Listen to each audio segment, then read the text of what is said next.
खण्डमण्डलाकारं व्याप्तं येन चराचरं तत्पदं दर्शितं येन तस्मै श्रीगुरुवे नमः। शङ्करं शङ्कराचार्यं केशवं बादरायणं शूद्रभाषकृतौ वन्ते भगवन्तौ पुनः पुनः। ईश्वरो गुरुरात्मीति मूर्तिभेदविभागिनि व्योमवद्यात्मदेहाय दक्षिणामूर्तये नमः। பவித்திர இந்திரியானை நதிக்கரையில் அமர்ந்து கொண்டு மௌலி ஞானேஸ்வர் மகாராஜின் பேரருளால் விசாரசாகர் அப்படிங்கிற ஒரு கிரந்தத்தை, முழுமையான அத்வைத கிரந்தத்தை நாம் துவக்க இருக்கின்றோம். ஏற்கனவே இன்ட்ரோடக்டரி பார்ட் மட்டும் பார்த்தோம். அதனுடைய இண்டெக்ஸ் பேஜஸ் எல்லாம் ஸ்கிப் பண்ணிட்டு இந்த இன்றிலிருந்து மொத்தம் 7 அரங்கங்கள் அப்படின்னா அலைகளாக, அதாவது சாப்டர்ஸ்க்கு நேம் வந்து தரங்கம் அப்படின்னு குறிப்பிட்டிருக்காங்கன்னு சொல்லியிருந்தோம். அல்லது நம்ம தமிழ்ல அத்தியாயம் என்று நாம் சொல்லுவோம். இந்த 7 அத்தியாயங்கள்ல முதலாவது அத்தியாயத்தில் இன்று முதல் நாம் ஆரம்பிக்க போகின்றோம். விசாரசாகரத்தை முதல் அத்தியாயம் என்று நாம் காண வேண்டியது. அந்த சாப்டருடைய நேம் அப்படின்னு பாத்தீங்கன்னா அனுபந்த சாமானிய நிரூபணம் அப்படின்னு இருக்கும். பேரெல்லாம் புதுசா இருக்கேன்னு கவலைப்படாதீங்க, அது ரொம்ப டீட்டெயிலா அடுத்தடுத்து அதை டீட்டெயிலான எக்ஸ்பிளனேஷன் அவங்களே கொடுத்துருப்பாங்க. சாப்டருடைய தலைப்பு வந்து அர்த்த அனுபந்த சாமானிய நிரூபணம் அப்படின்னு பொருள் கொடுத்திருக்கு. அதாவது நூலின் தொடக்க அனுபந்தங்களின் பொதுவான இலக்கணம், வஸ்து நிர்தேச ரூப மங்களம், பரம்பொருளை சுட்டி காட்டும் மங்களம். எந்த ஒரு புஸ்தகமாகட்டும், எந்த ஒரு இதுவாகட்டும், முதல்ல மங்களாட்சரன் அப்படிங்கிறத சொல்லிட்டு இறைவனையும் குருவையும் வணங்காமல், பிரம்மத்தை வணங்காமல் எந்த ஒரு புஸ்தகத்தையும் ஸ்டார்ட் பண்ணக்கூடாதுன்னு ஒரு விதி இருக்கு. அந்த விதியின் அடிப்படையில இந்த விசாரசாகரம் அப்படிங்கிறதனுடைய தொடக்கத்துல பரம்பொருளை சுட்டி காட்டுகின்ற அந்த மங்களாச்சரன் என்று சொல்லப்படுகின்ற இந்த ஒரு விஷயம் இங்கே ஆரம்பித்திருக்குது. தோஹா தோஹா அப்படின்னா என்னமோன்னு இல்லை, நம்ம தமிழ்ல சொல்லணும்னா ஒரு குறள்னு எடுத்துக்கலாம், அல்லது வெண்பா அப்படின்னு எல்லாம் நம்ம சொல்லுவோம். ஒரு கவிதை. ஸோ கவிதையாகத்தான் பொதுவாக இலக்கியங்கள் இயற்றப்படுகின்றன. ஸோ அதன் அடிப்படையில இங்கே தோஹா அப்படிங்கிற வார்த்தையை நீங்க பார்க்கும்போது அது ஒரு ஸ்லோகம் அல்லது ஒரு குறள் அல்லது ஒரு வெண்பா அந்த மாதிரி நீங்க புரிஞ்சுக்கணும். ஓகேவா? ஸோ இதனுடைய விசாரசாகரத்தின் முதல் தொடக்க நாளான இன்றில் மங்களாச்சரன் என்ன சொல்லியிருக்கிறார்ன்றதை நம்ம பார்க்கலாம். முதல் ஸ்லோகத்துல எது நித்திய சுகம் பிரகாசம் விபு நாம ரூபங்களுக்கு ஆதாரம் மதியால் அறியப்படாதது மதியை அறிவது அதுவே நான் சுத்த அபாரம்.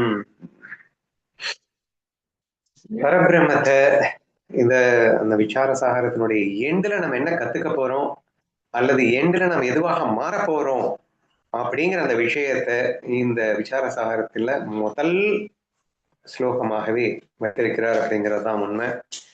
ஏன்னா பிரம்மத்தை வார்த்தையால வர்ணிக்க முடியாது, அது அனுபவத்தால மட்டுமே பெற முடியும் அப்படிங்கிறது இருந்தா கூட அதை எப்படியாவது புரிந்து கொள்ளும் பொருட்டு எல்லா கிரந்தங்களுமே முயற்சி செய்து வருகின்றன. அதன் அடிப்படையில இவ்வளவு ஒரு பிரம்மாண்டமான ஒரு எக்ஸ்பிளனேஷன் வெரி பிகினிங்லேயே கொடுக்கப்பட்டிருக்கிறது. சரியா?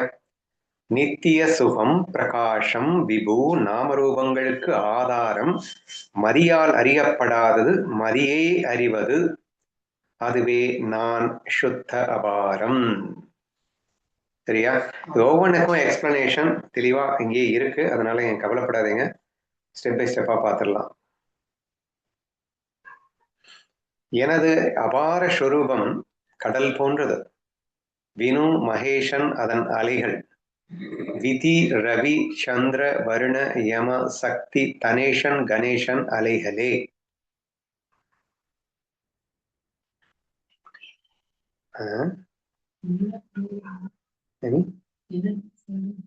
கவலைப்படாத, எல்லாம் புரிய வைக்கிறேன்.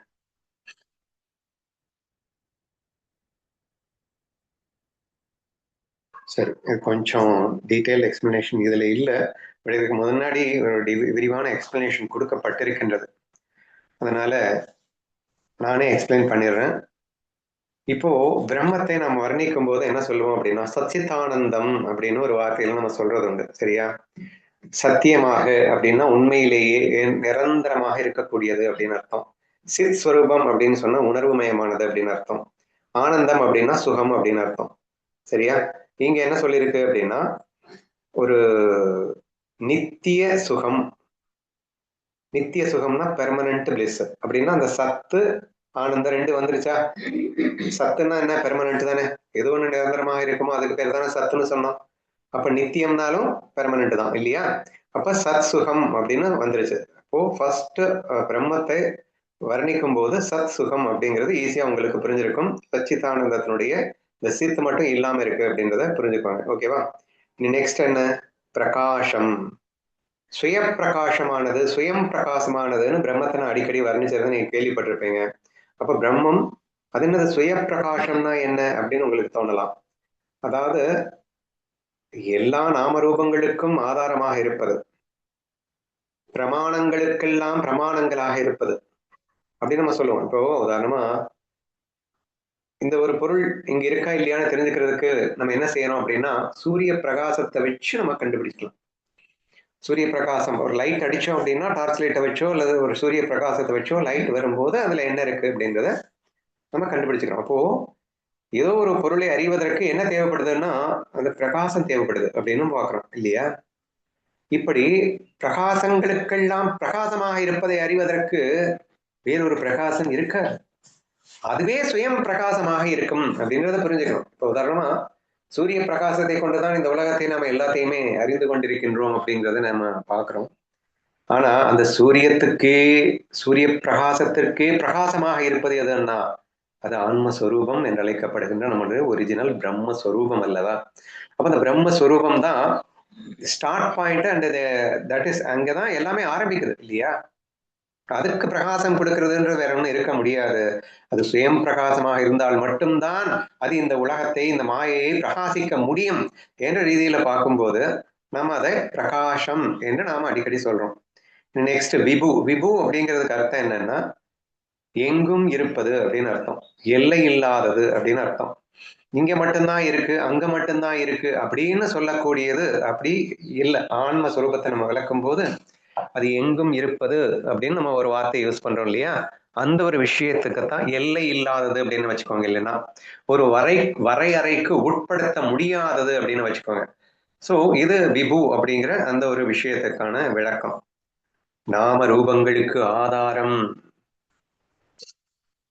இந்த உலகத்தில் நாம ரூபம்னா வேற ஒன்றும் இல்லை, அந்த மாயா.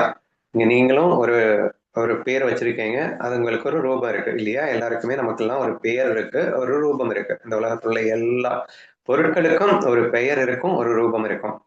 இந்த எல்லா பெயர் ரூபங்கள் எல்லாம் உண்மையானு கேட்டா இல்ல. அப்ப பொய் பொய் பொய் தோற்றதற்கு ஒரு ஆதாரம் இருக்கணும்ல. சும்மா எப்படி அந்த பொய்யா தோன்ற முடியும்? அப்ப எதை ஆதாரமாக இந்த பொய் தோற்றங்கள் உருவாயின அப்படின்ற ஒரு கேள்வி வச்சீங்க அப்படின்னா அது அந்த பிரம்மம் அப்படின்னு சொல்ல வேண்டியது இருக்கு இல்லையா? அப்போ நாம ரூபங்களுக்கு ஆதாரம், base for the all the இந்த மாயா வேர்ல்டுக்கு ஆதாரமாக இருப்பது. இது அடுத்த பிரம்மத்திற்கான ஒரு அற்புதமான வர்ணனை. மதியால் அறியப்படாதது மதியை அறிவது. ரொம்ப சூப்பரான ஒரு எக்ஸ்பிளனேஷன் கொடுத்திருக்காங்க. மதி அப்படின்னு சொன்னா புத்தி, சரியா? இந்த புத்திய வச்சு பிரம்மத்தை பிடிச்சிடலாமா அப்படின்னு சொன்னா கண்டிப்பா முடியாது. ஏன்னா புத்திங்கிறதே மாயைக்கு உட்பட்ட ஒரு விஷயம்தான்.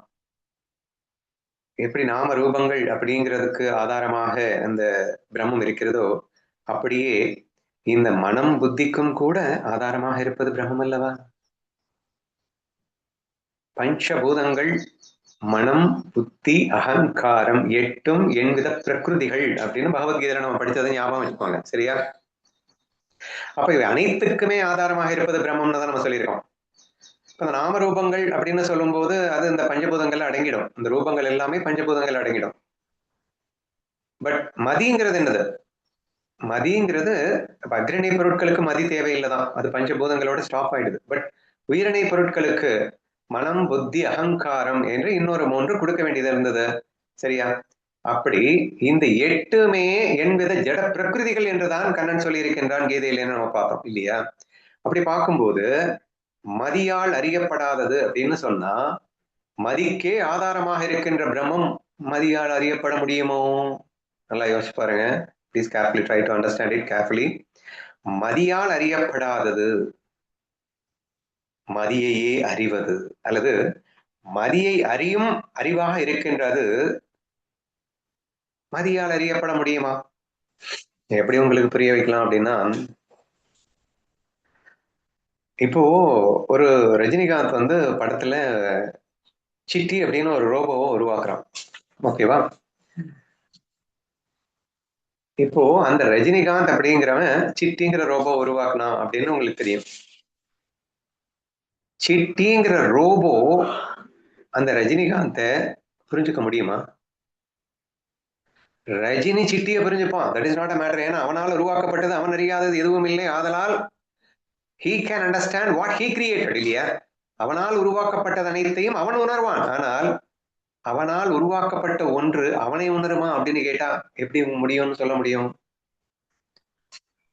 So it is impossible. ஏன்னா அவனால் உருவாக்கப்பட்ட இது வெறும் ஜடம். இந்த ஜடம் வந்து எப்படி வந்து உயிருள்ள அந்த உருவாக்கியவனை உணர முடியும்? இந்த ரோபோக்கு உண்மையில உணர்வு இருக்குன்னு நினைச்சிடாதீங்க. உணர்வு இருக்கிற மாதிரி தெரியுது, அவ்வளவுதான்.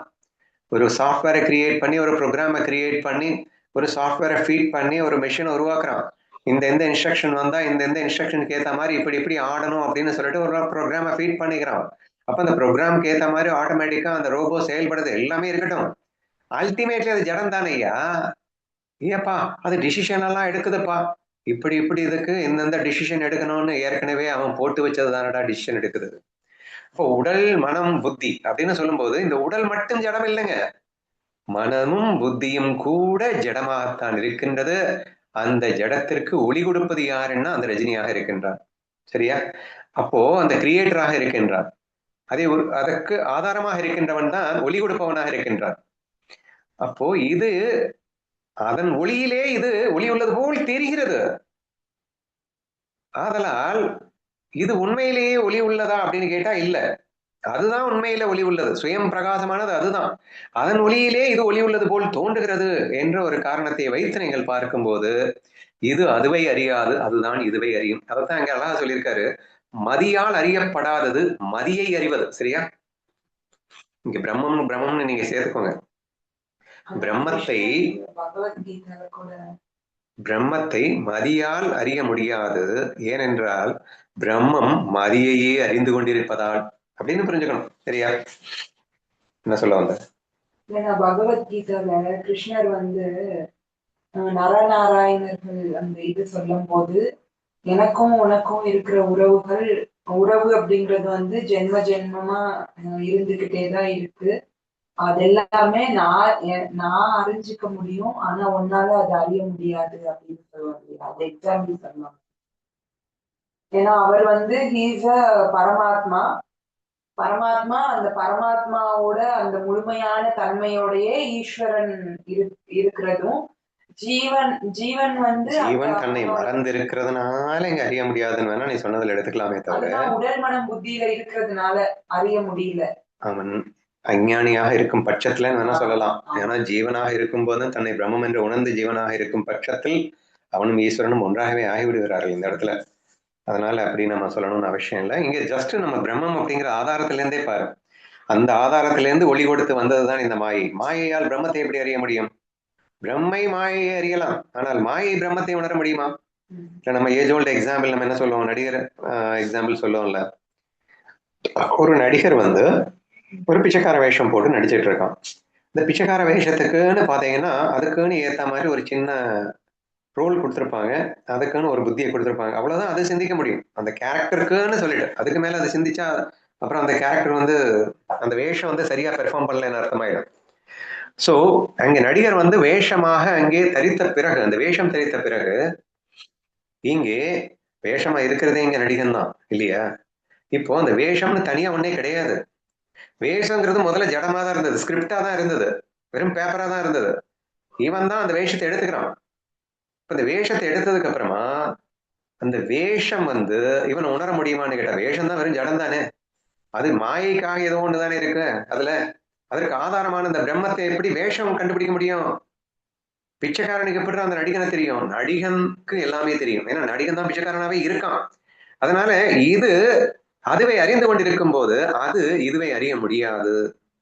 ஏன்னா அது ஜடம்னு புரிஞ்சுக்கோங்க சிம்பிளா, அவ்வளவுதான் ஈஸியா. இந்த வேஷம் அது வெறும் கேரக்டர், அந்த ஜடத்துக்குள்ள இதுதான் உள்ள போகுது. எது போகுது? பிரம்மம் தான் அதுக்குள்ள போயிட்டு அது வேஷமா மாறுது. இப்ப பிரம்மத்துக்கு அது வேஷம்னு தெரியும். வேஷத்துக்கு பிரம்மத்தை எப்படி புரியும்? ஏன்னா அது வேஷம் ஜடம். இப்படி புரிஞ்சுக்கோங்களேன். நீங்க உடனே எப்படி கன்ஃபியூஸ் ஆயிடக்கூடாது. அதுவும் இதுவும் ஒண்ணுன்னு தானே சொன்னீங்க. அப்ப இதுக்கு அது தெரியணும்ல, அதுக்கு இது தெரியணும்லாம். அது இது ஒண்ணுங்கிறது எதை வச்சுன்னா இது அந்த வேஷத்துல இருக்குங்கிறதுனால ஒண்ணுன்னு சொல்ற வாஸ்தவம் தான். பட் அது உண்மையில இருக்கானா இல்ல. உடல் மனம் புத்தி அப்படிங்கிறது உண்மையில இல்ல. மாயாங்கிறது உண்மையில இல்லவே இல்ல. உண்மையில் இல்லாத ஒன்று உண்மையாக இருக்கின்ற ஒன்றை கண்டுவிடுமா அப்படின்னு கேட்டா எப்படிங்க முடியும்? ஒரு மாயா வந்து சத்திய வஸ்துவை கண்டுவிட முடியுமான்னு எப்படிங்க முடியும்? ஆனா சத்திய வஸ்து தான் மாயாவா இருக்கு. Please again don't get confuse with your self. நீங்க கன்ஃபியூஸ் ஆக மாட்டேங்க, இருந்தாலும் நானா வந்து எக்ஸ்ட்ராவே சொல்லிடுறேன். சோ இங்கே உலகமாக விரிந்திருப்பது பிரம்மமே ஆனாலும், பிரம்மமே உலகமாக இருக்கிறது என்றானாலும் உலகம் பிரம்மத்தை உணராது, ஆனால் பிரம்மம் உலகத்தை உணரும். சோ இப்படி நீங்க புரிஞ்சுக்கோங்க அப்படின்னு சொல்ல வரேன். அதுக்கு ரீசனா நான் திரும்ப திரும்ப சொல்ல வர்றது என்னன்னா, அது வெறும் மாயை, அது உண்மையில் இல்லாதது. அது இல்லாத ஒன்று இருப்பதை காண முடியாது. இருக்கும் அந்த சத்திய வஸ்து தான் இல்லாததற்கு ஆதாரமாக இருக்கின்றது. அதனால் இதற்கு அது தெரியுமானால் அதற்கு இது தெரியாது என்ற ஒரு விஷயத்தை நீங்கள் தெளிவா புரிஞ்சுக்கிட்டீங்க அப்படின்னா கன்ஃபியூஷன் ஆகாது அப்படிங்கிறான். ஏன்னா இந்த அத்வைத கிரந்தத்தினுடைய முக்கியமான நோக்கமே பிரம்மம் சத்யா ஜெகத் மித்யா என்று அழைக்கப்படுகின்ற இந்த ரகசியத்தை நம்ம ஆழமா புரிஞ்சுக்கிறதுக்காக தான் இவ்வளவு பெரிய புஸ்தகமே இப்போ நம்ம படிக்க போறோம் இல்லையா? ஒட்டுமொத்த இந்த ஆன்லைன் ஃபார்முலாவை புரிஞ்சுக்கிறது தான் நம்மளுடைய நோக்கமே.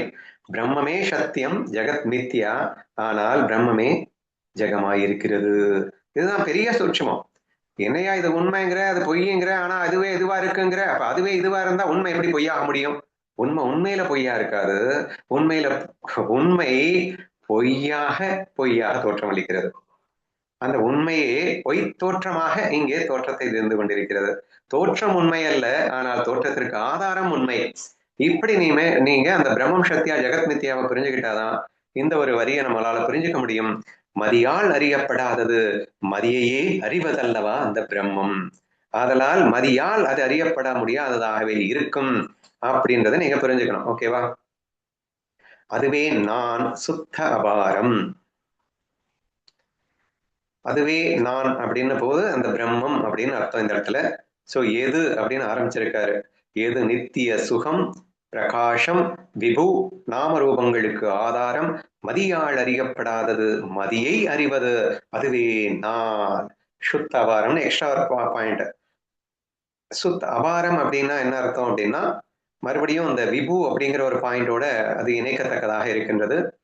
அதாவது எல்லை இல்லாதது அப்படின்னு சொன்னோம் இல்லையா? கிட்டத்தட்ட அந்த பாயிண்டோட வர்றதுதான் இந்த அபாரம். என்னது அபார அடுத்த வரியில அதுவே கண்டினியூ பண்ணது பாருங்க. அபார சொரூபம் கடல் போன்றது அப்படின்னு சொல்லியிருக்காரு. So that is the base for everything அப்படிங்கிறதுக்காக இந்த அபாரம் அப்படிங்கிற அந்த வார்த்தையை யூஸ் பண்ணதான் நீங்க புரிஞ்சுக்க ட்ரை பண்ணுங்க. சரியா? So the first shloka I think நம்ம எக்ஸ்பிளைன் பண்ணிட்டோம்னு நினைக்கிறேன். பிரம்மத்தை இதை வந்து கவலையே படாதீங்க. இது ரொம்ப ரொம்ப எலாபரேட்டா நம்ம அடுத்தடுத்து பார்க்க போறோம். வெரி ஃபர்ஸ்ட்ல நீங்க என்ன பார்க்க போறீங்க, பிரம்மம்னா என்னன்றதை நீங்க உணர போறீங்க அப்படிங்கிறத சொல்லணுன்றதுக்காகவும் அந்த பிரம்மத்தை மங்களாச்சரனாக நம்ம பாடணும் அப்படிங்கிறதுக்காகவும் இதை சொல்லியிருக்கிறாரு. ஸோ நித்திய சுகம் நீங்க உங்களுடைய சொரூபம் இதுதான் நீங்க உணரணும். என்னன்னா நீங்கள் பிறந்து இறந்து மடிந்து சாகும் உடல் மனம் புத்தி அல்ல, அதை தாண்டி அதற்கு ஆதாரமாக இருக்கின்ற ஞான சொரூபம். அது எப்போதும் நித்தியமாக இருக்கிறது மட்டுமல்லாமல் அது ஆனந்தமாகவும் இருக்கும். அது சுயம் பிரகாசமாக ஒளிந்து கொண்டக்கூடியது, எங்கும் பரவி விரிந்து எப்போதும் இருக்கக்கூடியது. நாம ரூபங்கள் என்ற இந்த மாயா உலகிற்கு ஆதாரமாக இருப்பது இந்த மதி புத்தியால் அதை அறிய முடியாதது. ஏனென்றால் புத்தியையே அறிந்து கொண்டிருப்பதாக இருக்கின்ற அதுவே பிரம்மம் சுத்த அபாரம் என்று அந்த முதல் ஓவி ஸ்லோகம் முடிகிறது. ஓகேவா? நெக்ஸ்ட்.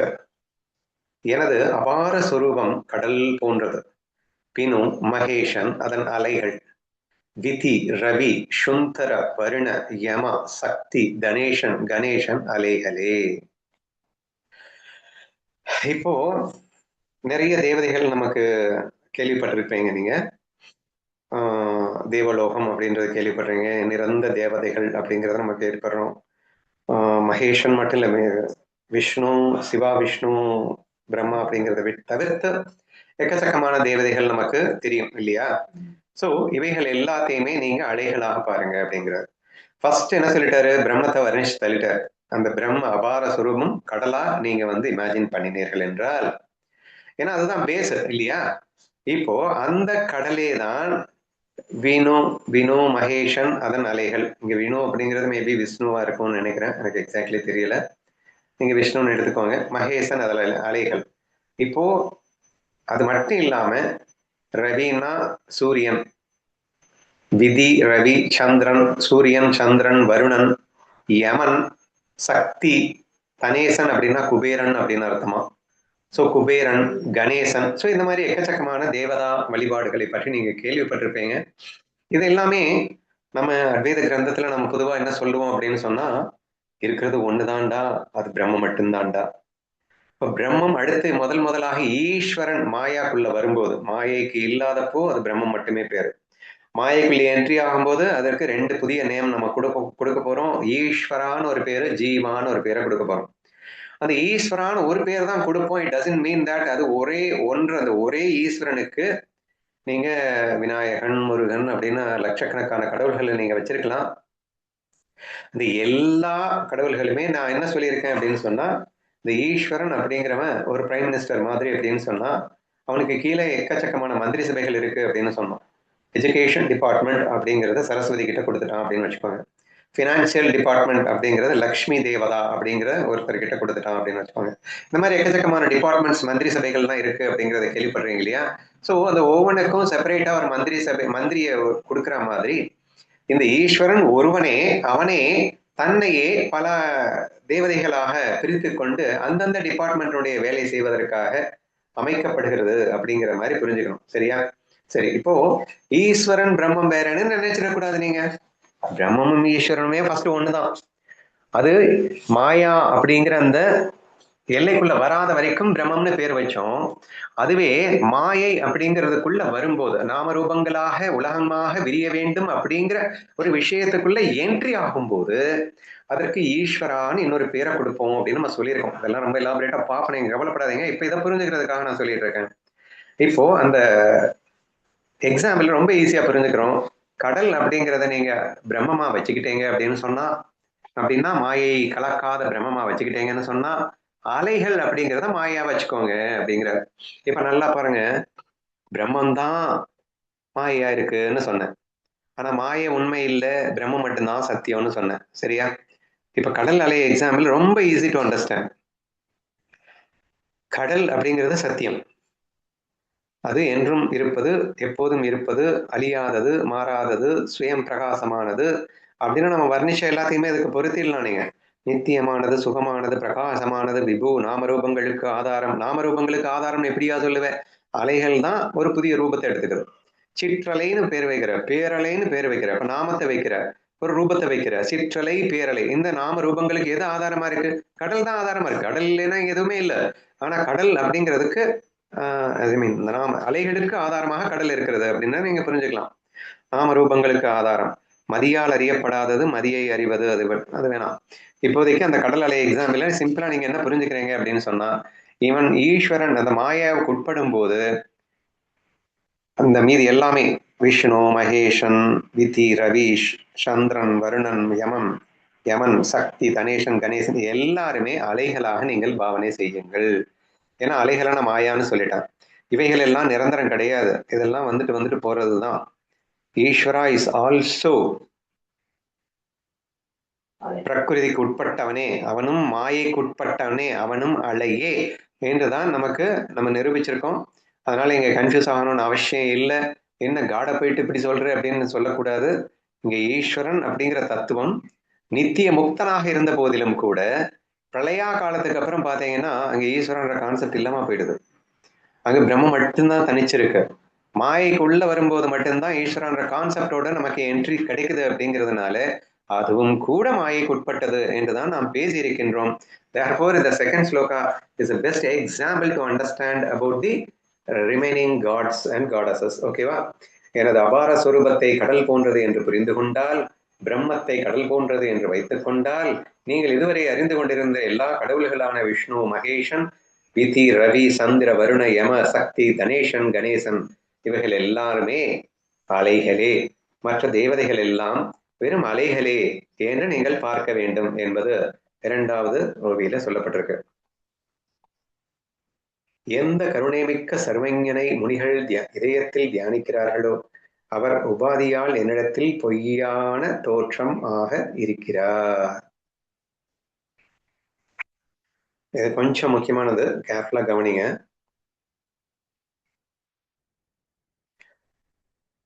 எந்த கருணையற்ற சர்வஞனை, சர்வஞன் அப்படின்னா யாரு அப்படின்னு கேட்டா ஈஸ்வரன். இது மேற்குறிப்பிட்டிருந்த எல்லா தேவதைகள்னு வச்சுக்கோங்க. இவங்க எல்லாம் நித்திய முக்தர்களாக இருந்து கொண்டு நம்மை வழிகாட்டி கொண்டிருப்பவர்கள். சரியா? ஸோ தேர்ஃபோர் இங்கே சர்வஞன் என்பதை ஈஸ்வரனை குறிக்கும் அப்படின்னு புரிஞ்சுக்கணும்.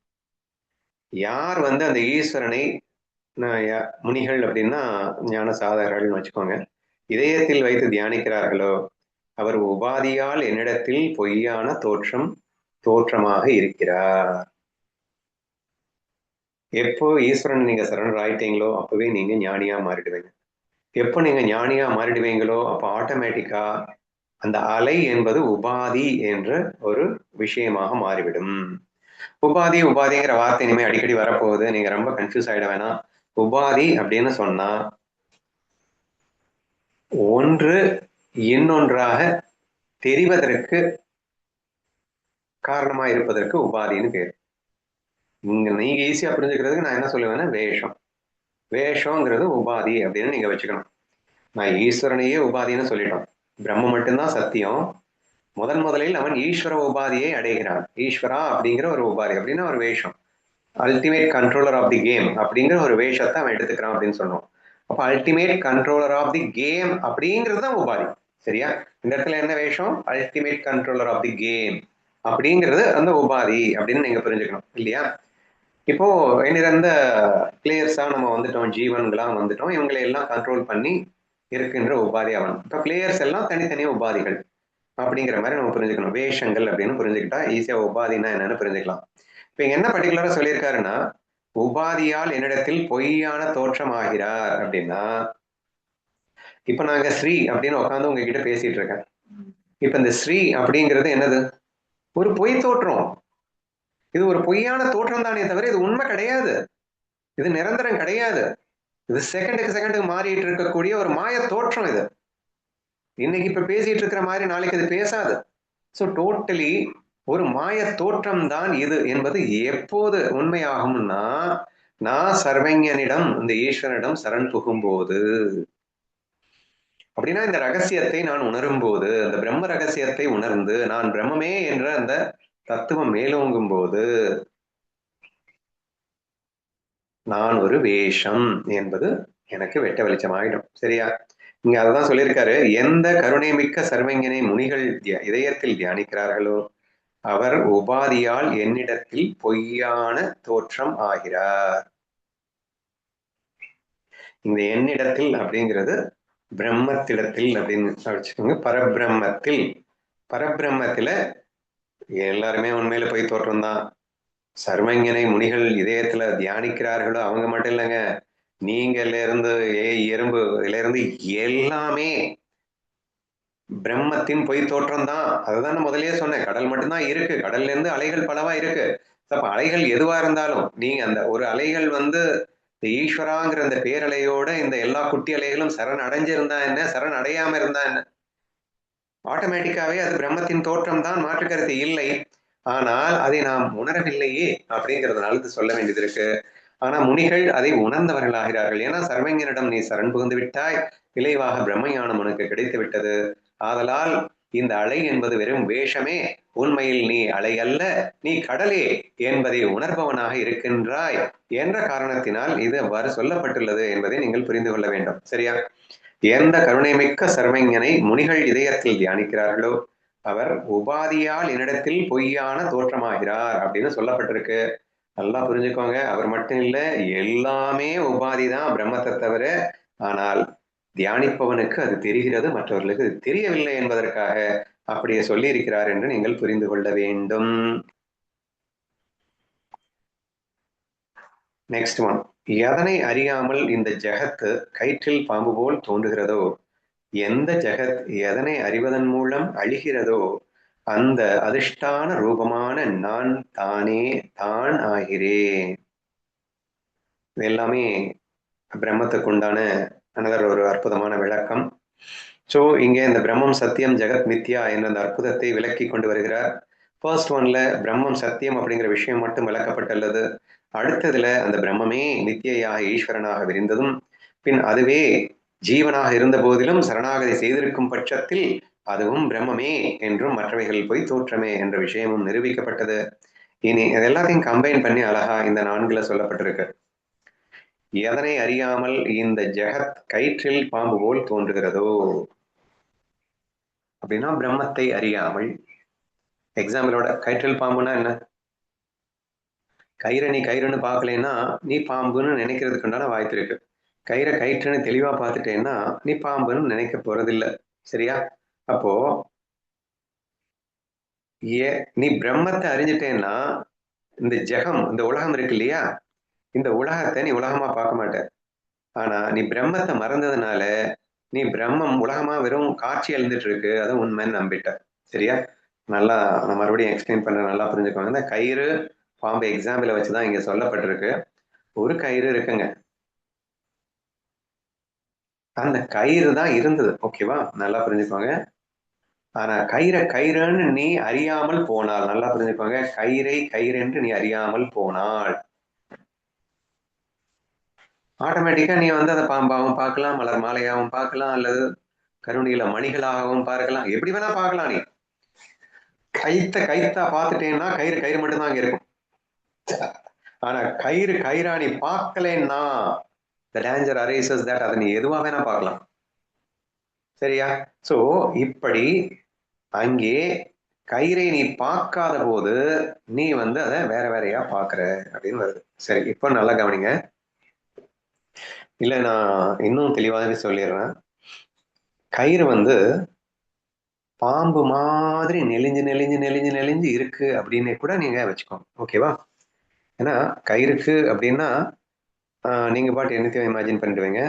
ஒரு கயிறு அப்படியே ஒரு பாம்பு மாதிரியே வந்து அழகா நெளிஞ்சு நெளிஞ்சு நெளிஞ்சு ஈவன் அந்த ஒரு ஸ்டார்டிங்ல ஒரு படம் எடுக்கிற மாதிரி கூட வச்சிருக்குன்னு வச்சுக்கோங்களேன்.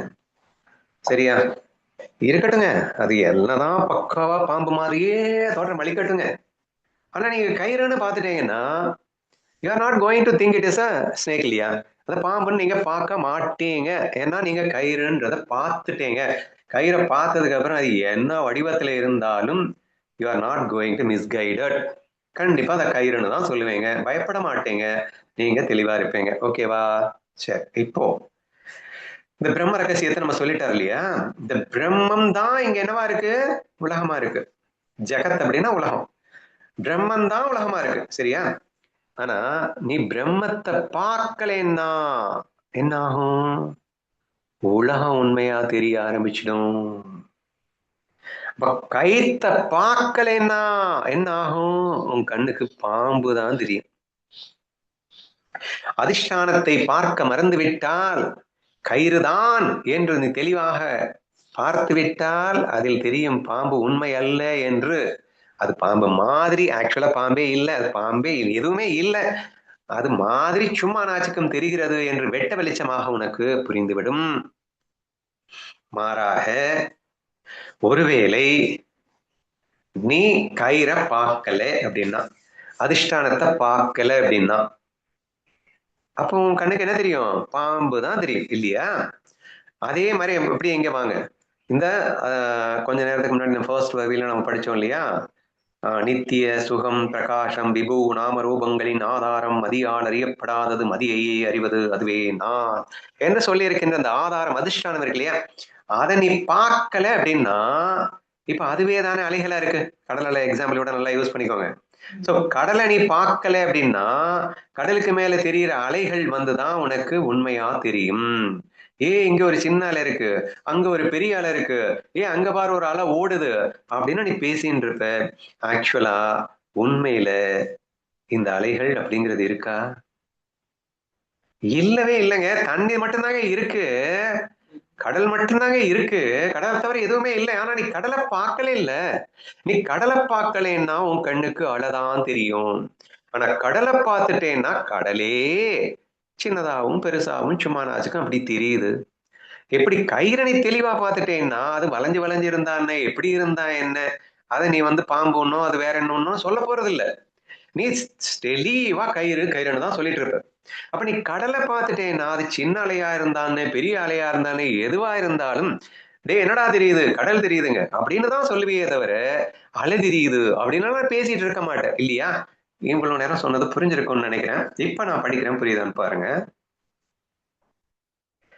எதனை அறியாமல் இந்த ஜெகத்து கயிற்றில் பாம்பு போல தோன்றுகிறதோ, எந்த ஜெகத்து எதனை அறிவதன் மூலம் அழிகிறதோ அந்த அதிஷ்டான ரூபமான நான் தானேதான் ஆகிறேன். அப்படின்னா நான் தான் பிரம்மமாக இருக்கின்றேன் அப்படின்னு அர்த்தம். சரியா? இப்போ உங்களுக்கு இதை கரெக்டா புரிய வைக்கணும் அப்படின்னா, பிரம்மத்தை அறியாமல் ஜெகத்து தோன்றுகிறது. சரியா? நீ பிரம்மத்தை அறியலைன்னா இந்த உலகத்தை உண்மைன்னு பார்ப்ப. நெக்ஸ்ட் பாருங்க, எந்த ஜெகத் எதனை அறிவதன் மூலம் அழிகிறதோ, அப்போ பிரம்மத்தை அறிவதன் மூலம் இந்த ஜெகத் உனக்கு அழிந்து விடுகிறது. அழிந்து விடுகிறதுன்னா என்ன அர்த்தம்? உண்மை இல்லைன்னு தெரிஞ்சு போயிடுதுன்னு அர்த்தம். சரியா? அப்படி அந்த எதனை அறிவதன் மூலம்னா பிரம்மத்தை அறிவதன் மூலம் இந்த ஜெகத் அழிகிறதோ அந்த அதிஷ்டான ரூபமான பிரம்மமே நான் அப்படின்னு இவ்வளவு அழகா ஒரு அற்புதமான விளக்கம் கொடுக்கப்பட்டுள்ளதாக நீங்கள் புரிந்து கொள்ளுமாறு கேட்டுக்கொள்கிறேன். சரியா? இதுக்கு எக்ஸாம்பிள் தான் இது. ஏன்னா கயிற்றுல பாம்பு போல தொரிகிறது, ஆனா நீங்க கயிற்ற பாம்பை பார்த்துட்டீங்க அப்படின்னா பாம்பை பார்க்க முடியாது. அதே மாதிரி பிரம்மத்துல இந்த ஜெகம் தெரியுது, நீங்க பிரம்மத்தை பார்த்துட்டீங்கன்னா இந்த ஜெகம் தெரியாது. தெரியாது இந்த சென்ஸ் தட் அந்த கயிறு பாம்பு வடிவத்துல இருக்கும், இந்த வடிவம் இருக்கும், ஆனா அந்த வடிவம் இருந்து என்ன செய்ய, நீங்க தான் அதை ஒரு பொருட்டாவை எடுத்துக்க போறது இல்லை. அது சும்மா நாச்சுக்கும் தானே இருக்கு, அது மாய தானே, அது ஒண்ணுமே இல்லையே. என்று நீங்கள் தெளிவோடு இருக்கின்ற காரணத்தினால் அந்த வடிவம் இருக்கும், ஆனால் அது ஒரு மாயை என்ற தெளிவோடு இருக்கின்ற காரணத்தினால் இங்க என்ன சொல்லியிருக்கிறாருன்னா தெரியாது அப்படிங்கிற வார்த்தையை சொல்லியிருக்காரு. அழிகிறதோ அப்படின்றது அர்த்தம் வந்து ஜெகத் உண்மை என்ற உன்னுடைய அந்த அறியாமை அழிந்துவிடும் அப்படின்னு மட்டும் புரிஞ்சுக்கிட்டீங்கன்னா உங்களுக்கு இந்த ஸ்லோகம் தெளிவாகிவிடும் என்று நான் நம்புகின்றேன். ஓகேவா? எந்த இஷ்ட தேவனான ராமரை அறிவதன் பொருட்டு முனிகள் நிஷ்காம தியானம் செய்கிறார்களோ அந்த ராமர் எனது சொரூபம். நான் யாருக்கு நமஸ்காரம் செய்வேன்? இங்க பிரம்மம் தான் பிரம்மத்துக்கிட்டே பேசிக்குது. மங்களாச்சாரம்னா என்ன? எடுத்த உடனே வந்து நம்ம குருவுக்கோ அல்லது ஈஸ்வரனுக்கோ நமஸ்காரம் பண்ணிட்டு தான் நம்ம எந்த ஒரு செயலையும் செய்யணும் அப்படிங்கிறது தான் நான் இப்ப படிக்க ஆரம்பிச்சேன். கடைசியில பாருங்க, எந்த இஷ்ட தேவனான ராமரை அறிவதன் பொருட்டு முனிகள் நிஷ்காம தியானம் செய்கிறார்களோ அந்த ராமர் எனது சொரூபமே. நான் யாருக்கு நமஸ்காரம் செய்வேன்? ஏன்னா ஆத்மாராமன் அப்படின்னு சொல்லுவான் பொதுவா. ஆத்மாராம்னா என்ன? பிரம்மத்துக்கு கொடுக்கப்பட்ட இன்னொரு பேரு. சரியா? அப்போ முனிவர்கள் எல்லாம் நிஷ்காம தியானம் செய்கிறார்கள் அப்படின்னு சொல்றோம். என்னமோ பிராக்டிஸ் எல்லாம் பண்ணிட்டு இருக்காங்க, எல்லாருமே எக்கச்சக்கமான பிராக்டிசஸ் எல்லாம் பண்ணிட்டு இருக்காங்க. அந்த ராமர், அந்த பிரம்மம் நானாகவே இருக்கும்போது நான் யாருக்கு நமஸ்காரம் செய்வேன்? சரியா? இந்த முனிகள் அப்படிங்கிறதும் நான் தான், இங்க எல்லாமே நான் தானே. சோ நானே என்னை அடைவதற்காக முயற்சித்துக் கொண்டிருக்கும் போது நான் எதை அடைவதற்காக முயற்சித்துக் கொண்டிருக்கின்றேனோ அதற்கு நமஸ்காரம் செய்யலாம் என்றால் அதுவும் நானாகவே இருக்கின்றேன். நான் எனக்கே நமஸ்காரம் செய்யவா?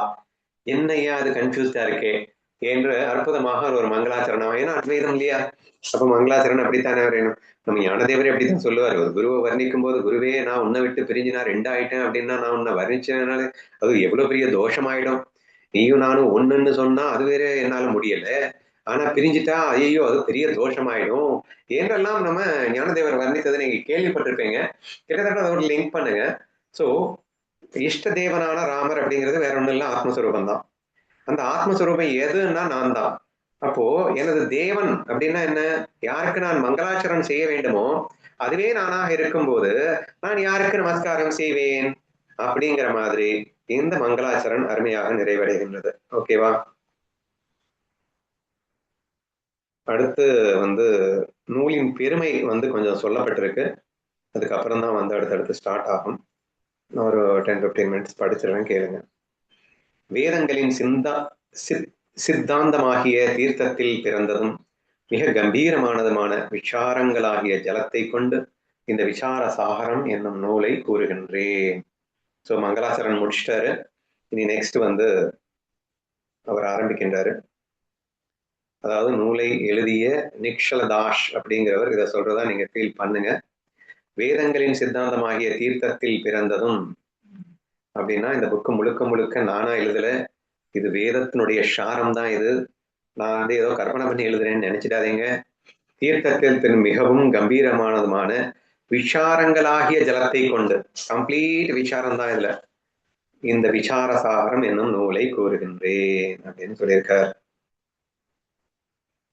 எதனை பார்த்து கேட்டு பொறுமையும் விவேகமும் உடையோர் மகிழ்ச்சி அடைவார்களோ, சூத்திரங்கள், பாஷ்யங்கள், வாத்திகங்கள் நிறைந்த பல சமஸ்கிருத நூல்கள் இருந்தாலும் மந்த புத்தியுடைய அஞ்ஞானிகளின் பொருட்டு இதனை எளிய பாஷையில் செய்கின்றேன் அப்படின்னு சொல்லியிருக்கார்.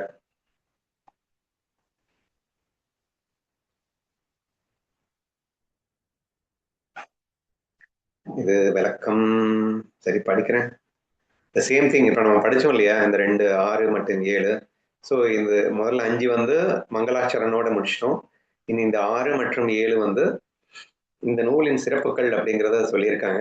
அதுக்கு ஒரு டீட்டெயில் எக்ஸ்பிளனேஷன் இருக்கு, அதை வேணா டைரக்டா ரீட் பண்ணிடுறேன், கேட்டுக்கோங்க. சமஸ்கிருத மொழியில் உள்ள தேவதா வாக்குகளான பல வேதாந்த நூல்கள் இருப்பினும் மந்த புத்தியுடைய மனிதர்களுக்கு அவற்றால் தத்துவ போதம் உண்டாவதில்லை. ஆனால் எளிய பாஷையிலே அமைந்த நூல்களால் அவர்களுக்கு போதம் உண்டாகிறது.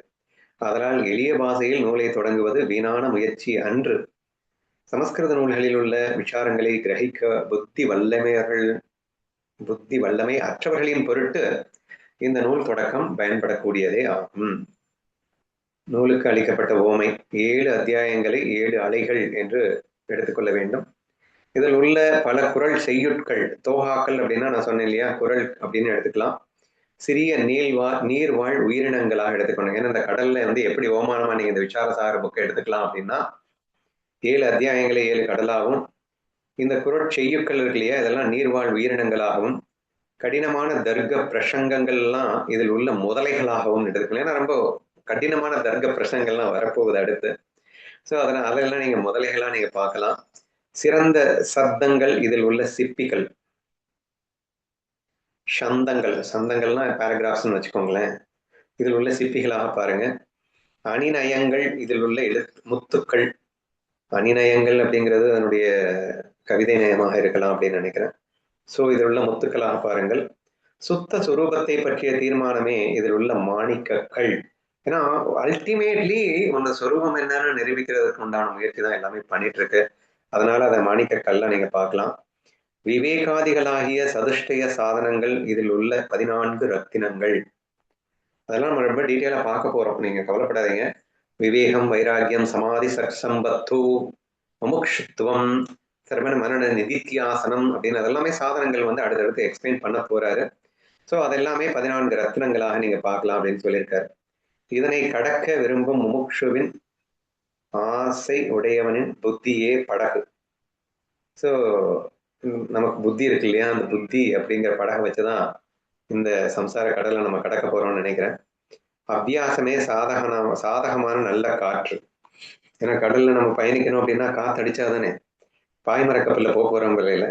அதனால நீங்க சாதனை பண்ணினீங்கன்னா, அபியாசம் பண்ணீங்கன்னா ஒரு நல்ல சாதகமான காற்று உங்களுக்கு அளித்து அந்த பாய்மர கப்பல் நீங்க சேர வேண்டிய இடத்துல போய் சேர்றதுக்கு ஹெல்ப் பண்ணும் அப்படின்னு நினைக்கிறேன்.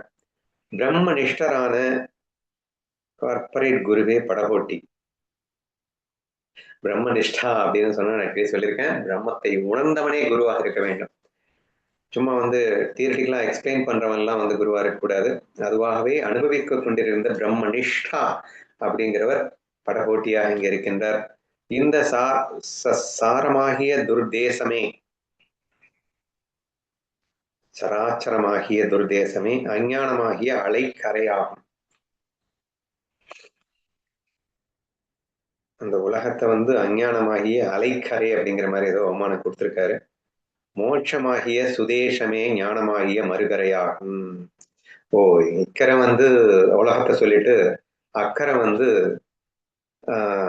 ஸ்வரூப சுகம் அப்படின்னு சொல்லிட்டாருன்னு வச்சுக்கோங்களேன். ஞானமே சுதேசமே அப்படின்னா நமக்கு இயற்கையிலேயே இருக்கக்கூடிய ஞானமே, அது வந்து மறுகரையாகும். அப்ப இந்த கரையிலேருந்து இப்ப அந்த கரைக்கு நம்ம போகணும்.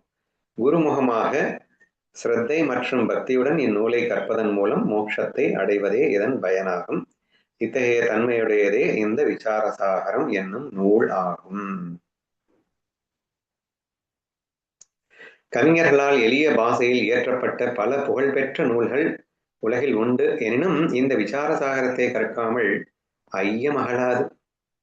நீ என்னதான் என்னதான் புக்ஸ் படிச்சிருந்தாலும் சரி, டவுட்ஸுங்கிறது உனக்கு வந்துகிட்டே தான் இருக்கும். ஆனா விசார சாகரத்தை படிச்சதுக்கு அப்புறம் அவனுக்குள்ள டவுட்ஸ் அப்படிங்கிறது எல்லளவும் இருக்கவே இருக்காது அப்படின்னு இவரே சொல்லியிருக்கார். இது சத்தியமான உண்மை என் அனுபவத்துல.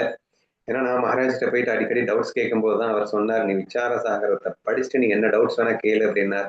இதை படிச்சு முடிக்கும் போது எனக்கு டோட்டலி ஒரு டவுட் கூட இல்லைன்ற அளவுக்கு எனக்கு கிளாரிட்டி கிடைச்சது என்பதுதான் உண்மை. சோ அதுதான் இங்கே சொல்லப்பட்டிருக்கிறது. உலகியல் மொழிகளிலே பல நூல்கள் இருப்பினும் விசார சாகரத்தை கற்காமல் ஆத்ம வஸ்துவை குறித்த ஐயம் நீங்குவதில்லை. அதற்கான காரணங்கள்: சிலர் கேட்டு அறிந்ததை வைத்து எளிய மொழியில் நூல்களை இயற்றுகின்றனர். வேறு சிலர் சிறிதளவு சாஸ்திரம் படித்து விட்டு இயற்றுகின்றனர். அவற்றால் சந்தேகமற்ற ஆத்ம ஞானம் ஏற்படுவதில்லை.